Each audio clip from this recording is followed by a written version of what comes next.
Hey everybody, so I'm outside today just doing a couple of really quick pruning jobs. They're not really a big deal, but I thought I'd bring you along. I know pruning is something that a lot of people have questions about and it can be a little nerve-wracking, so I just thought I'd show you what I'm doing today. And why am I doing these two things today? Well, everything's dormant, so it's not a bad time to be pruning on trees. And also sometimes it's nice to just get outside and do something, and anything I can do now is one thing I'm not doing later in the year when I get a little busier. So, you know, why not get out here? Okay, the first thing we're dealing with here is something that is totally a mistake of my making. This is a very small Northwind Maple. Zelly Nursery sent this to me probably 2 or 3 years ago, and this is a very cool tree. This is a cross between a Japanese maple and a Korean maple, which means it's super hardy. Down to zone 4 reliably. There have been a ton of problems with Japanese maples around here, especially last year in the polar vortex. So this is a really important tree, and they were nice enough to send out a very small tree a few years ago, and I planted it. And you know, a lot of times when I get trial plants, I put them through their paces. I mean, it's a trial plant. I'm going to treat it relatively rough. So I grew it in a pot for a year. I planted it out, and then I planted it over here, which is going to be its permanent home. But I have had this cage around it. You can see the ring on the ground here just to give it a chance against the deer and the dogs running around. But you can see what's happened here. This is not correct. It's lost its leader because I have allowed this branch two branches to try to become the leader. So, you know, when you're buying a tree that's already established, you know, you're paying not just for a tree that's been growing for a long time, but you're paying for the expertise of somebody to train that tree. So small trees need attention. Well, hi, thank you.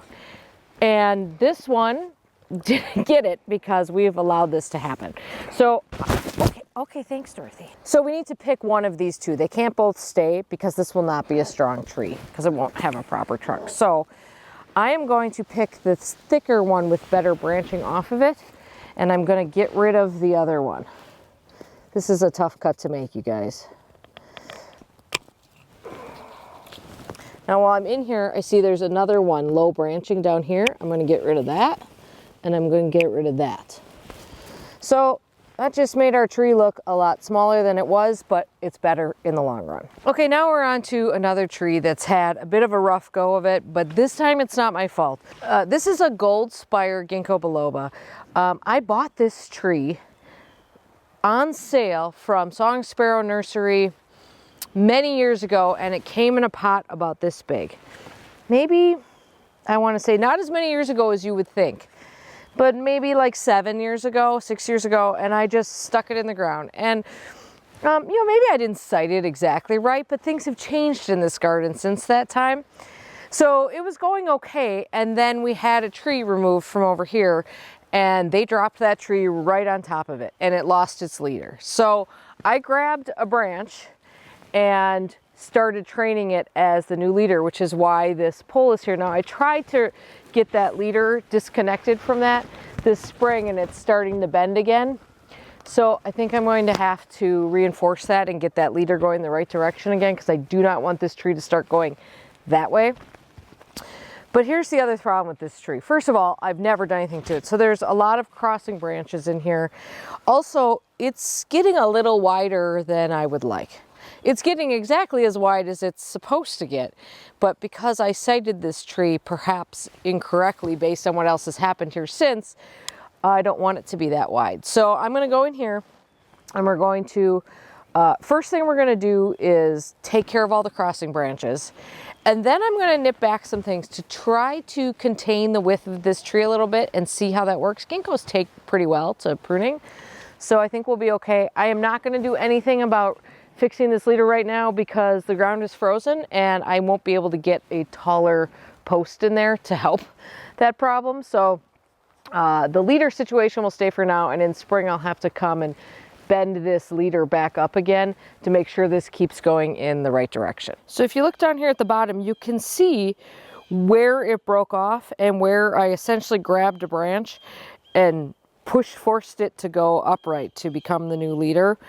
So that trunk is always a little, you know, odd right there. It'll be fine. I think. Here's a good example right here. This is really quite a tangle down in here. So I think we're just going to clean this up a little bit, make this a little nicer looking, and see what we can make out of this sort of Franken tree. I'm not doing anything special here, except where I am pruning, you always make sure you prune back to something, which is like above a bud. And if you're doing that, you want to make sure that you're doing it to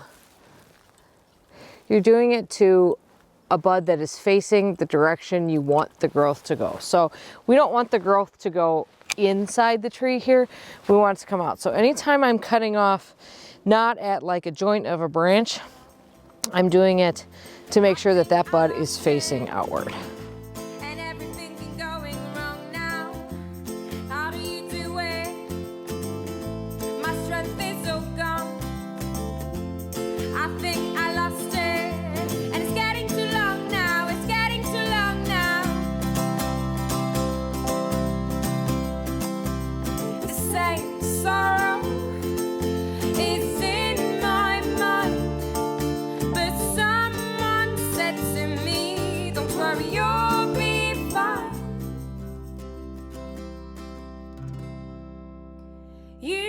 Have to be cool about it, cool about it. There is no rule about it, rule about it. You just have to be cool about it, cool about it. Stop being cruel to yourself. You just have to be cool about it, cool about it. There is no rule about it, rule about it. You just have to be cool about it, cool about it. Stop being cruel to yourself.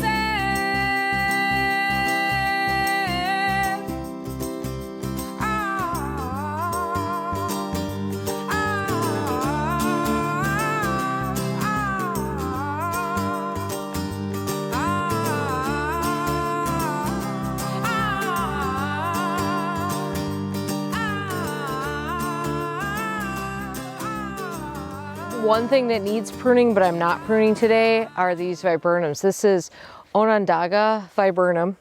If you can believe it, these are a testament to patience, which is ironic that I'm telling you about that.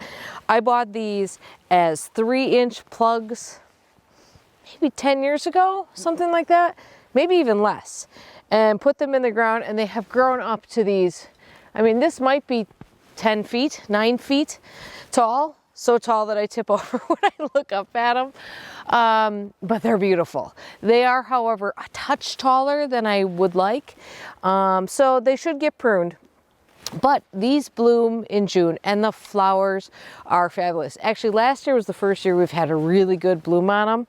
So I'm not going to prune those off now, because if I prune those off now, I'm going to be pruning off flowers, or delaying flowering at the very least. So we're going to leave them, and when they're done flowering next year, I'll prune them then. Just to control them just a touch, and to clean them up just a little bit. Okay, well, maybe I'll get rid of this really bad crossing branch down here. I can't help myself sometimes. Cool about it. Stop being cruel to yourself. You just have to be cool about it, cool about it. There is no rule about it, rule about it. You just have to be cool.